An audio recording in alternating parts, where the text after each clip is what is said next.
enough, he came. Skullface. He's the one who's really behind that Mother Base attack. He forced me into that research. What kind of research? He told me to build a bipedal walking tank for the Soviet Union. Like Peace Walker. A system that could fire an ICBM-class nuclear weapon. That's how the Sahelanthropus project got started. Sahelanthropus. Those AI weapons I'd made in Costa Rica were like toys by comparison. A whole world apart from reptilian four-legged crawling and that ridiculous hunched-over bipedal waddling. Hunched over? That's Rex. To the dawn of mankind. Sahelanthropus, the first steps towards humanity. Upright. An upright bipedal weapon system. Well, they didn't really follow it with Rex. Ray could stand upright. Metal Gear Ray. I designed a cockpit in its head, and I planned to fill it with water as a buffering agent. Like how Paz modified Zeke for human control. Don't compare me to some amateur. I designed it for human control from the beginning. The problem was miniaturizing the posture control AI. You remember the reptile pod? The AI that controlled your unmanned weapons. Attaching it externally makes it vulnerable.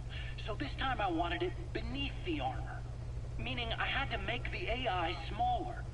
I got it down to less than a tenth the size without any loss in computation speed. But it was still too big for the cockpit. There wasn't enough room for the pilot. If I made the head bigger, its body would have to be bigger to support it. Too big to be practical. In the end, human piloting was taken off the table. I tested a remote control system too, but there was the time lag and I wasn't satisfied with its precision either. Plus, it would be useless if the enemy jammed it. So next, I went back to trying an AI-only system. To do that, I had the AI pods recovered from Nicaragua. This was a hybrid AI, a combination of Peace Walker's reptile and mammal pods.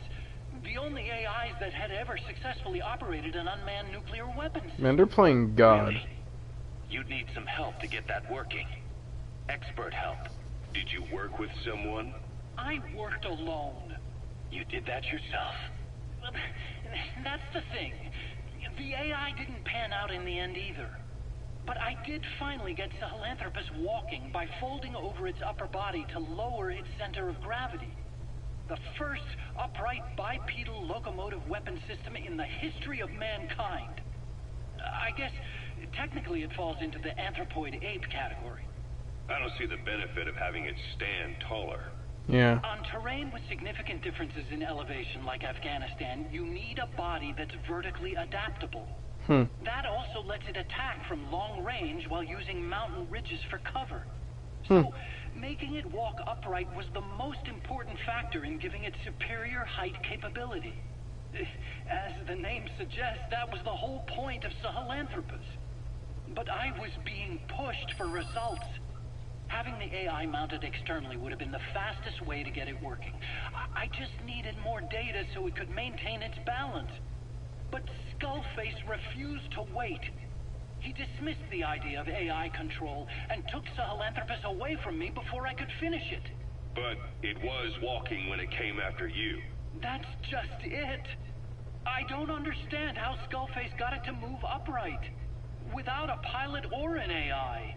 And walking at that speed, too. It's beyond anything I could have imagined. This is like the Wright brothers making it to the moon. I'm just as clueless as you are. Yeah, the Wright brothers were the first people to successfully build an airplane. I have no idea. All my experiments took place at that cave. I've never seen it anywhere else. Besides, it's still just an incomplete prototype at this point, and nothing but a paper tiger. Even if it can walk, it's far from being a viable weapons platform. It wouldn't be useful in actual battle. Emmerich will remain here at Mother Base for now, but not as a member of Diamond Dogs. I still don't trust him. That work for you? Fine by me. He can't be allowed any contact with staff either. Yeah. A lot of the guys would love some payback for 9 years ago. We still need him alive. But we have to restrict his movements. He can only go where we tell him. And of course, The interrogations will continue. He worked for that skull bastard for nearly a decade. He still has more to tell us. How long are we gonna press him? If our investigation shows he really had nothing to do with the attack, we'll reconsider his place here. But I don't expect that to happen. Remember that water tank-shaped object in Emmerich's lab in the Soviet base camp? The thing that started talking to you like a possessed answering machine. That was a pod belt for housing the AI used to control unmanned weapons. You remember, back in '74 in Costa Rica. It was in those machines you fought there. Yeah. They were designated Pupa, Chrysalis, Cocoon, and Basilisk. And each of them was fitted with an AI unit called a reptile pod. Emmerich created it. It mainly handled the machine's posture control and autonomous behavior. But the Basilisk, aka Peace Walker, also featured a second AI pod. That one was called the Mammal Pod, and it was created by Dr. Strangelove. She tried to recreate the boss's personality See? I through knew the it. Mammal Pod, but you pulled out its memory boards. That's when it transferred its own functions to its reptile pod. Just like a human brain compensating for damage by using the remaining healthy parts. The result was a unique entity. A hybrid of the reptile and the mammal. Oh my gosh. It sank to the See what I bottom mean? of Lake Playing Nicaragua God. with Peace Walker. But apparently they salvaged it and transported it to that lab. Don't let it deceive you, Snake. It may sound like the boss, but it has neither a personality nor a will. Yep. Like Emmerich says, it's just a machine. Mm-hmm. Well, at the end of Metal Gear Solid 4, they said AIs are truly a living thing. So whatever. Ever since the attack on your unit 9 years ago, the name Big Boss has become known the world over. What do you mean? Those of your men who survived traveled far and wide. They fought throughout the world. In fact, they're part of the reason we have all these PFs now. Every one of them suffered their own phantom pain from losing you. Talking about you wherever they went helped to heal their wounds. Your actions and words, your legend, has been told on every battlefield they've set foot on. Obviously, as the tales have spread, the truth's been distorted, painted over. Big Boss sacrificed himself to show us the threat that Cypher poses. He sounded a warning, so it goes. A warning? Too much power destroys the hands that hold it. Apparently, you chose to be a living example of that. I never said any of that. The moment any truth is passed on, it starts turning into fiction. The problem is, fiction inspires people more than facts. Yeah. To the world, you're now the legendary mercenary Big Boss. The lessons you've taught the PFs are the reason they're so widespread. They're the reason they've survived. And you know what they all aspire to? To one day go nuclear, just like you did. And stand up to Cypher. Of all the stupid things you could do. They'll never understand what you really wanted. Heroes are misunderstood. It takes a man of the same caliber to understand what drives them. Bottom line is, these guys want to be like their hero, Big Boss. And deep down they all have their eyes on nuclear weapons. They say that a nuke is the only means of standing against Cypher. But these days Wow. it's becoming little more than a slogan to rally the troops and survive in a cutthroat business. Currently, there are 3 major PFs who've expanded into Central Africa. CFA, Rogue Coyote, and Zero Risk Security. HEC's investigations have shown there's almost no overlap between their areas of operation. It's not so much a turf war, more like they have a gentleman's agreement. If you do cross paths with them, you probably won't have to face more than one at a time. Still, don't expect a walk in the park. The CFA, Contract Forces of Africa. These guys are a major player. Their head office is in Pretoria, South Africa. That's also where the South African Defense Force is headquartered. We think the two are closely connected. An HEC investigation revealed that most of the CFA's operators are former SADF soldiers. South Africa has been locked in struggles with neighboring regimes for years. That means constant action. And we know better than anyone that's the best kind of training. A company drawing its recruits from hardened military vets. You can bet they know how to handle themselves. Do not underestimate them. Within the CFA is a company of soldiers made up mainly of locally hired operators. They speak Afrikaans to communicate with personnel from the CFA. But if you notice any speaking the local language, that's them. They'll hired from the local population. They were originally part of a paramilitary group, so they'll have plenty of combat experience. And unlike their days shooting junkyard rifles out of beat-up pickup trucks, the CFA now supplies them with the latest gear from the West.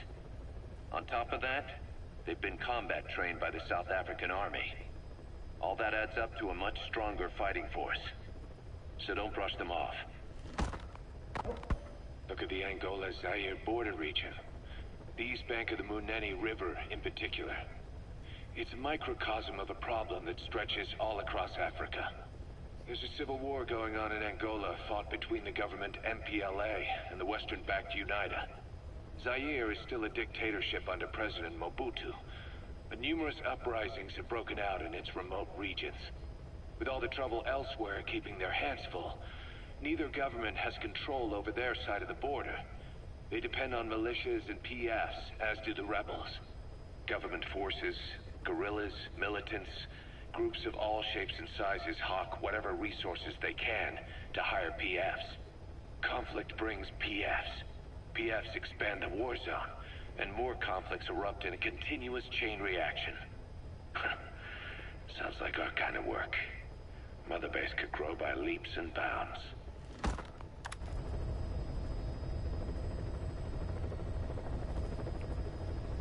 Alright, cool.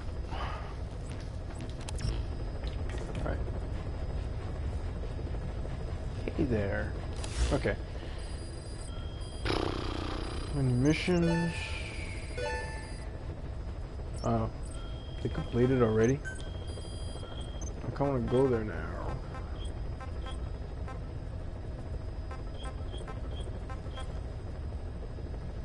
I don't know yet. Resources. Process material. I have a lot. I kind of want to just make it. Oh, I already have enough. How much bio stuff do I have? Yeah, I have a lot. I'll also create another base development one. Don't really need that yet. Side ops.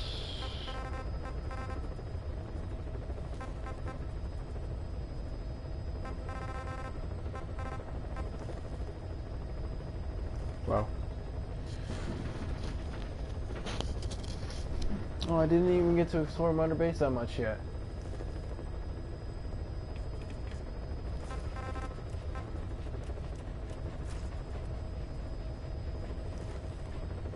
Oh, I'm just wandering. Crud, man. I remember the last time. It was horrible, man. I tried to take him down. Oh, man, that was horrible. I don't know yet. Mission list. Yeah, here's Africa. I haven't done this yet.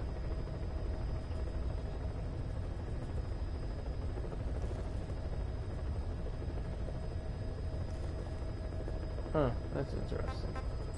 Let me go back to Mother Base.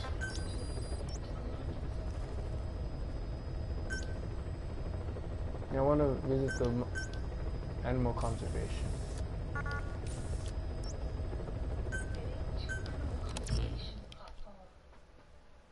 Finally, I get it. Why can't they like be attached to Mother Base? I'm just saying.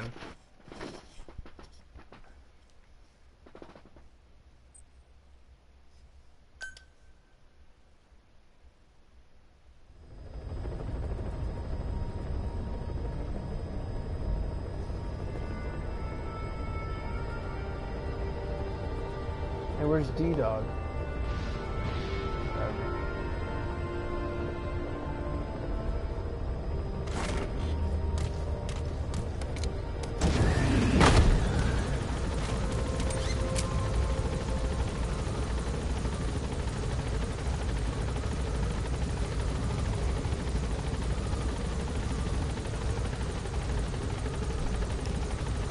Oh, this is cool. I'd buy this for $1. Dude, it looks like freaking Jurassic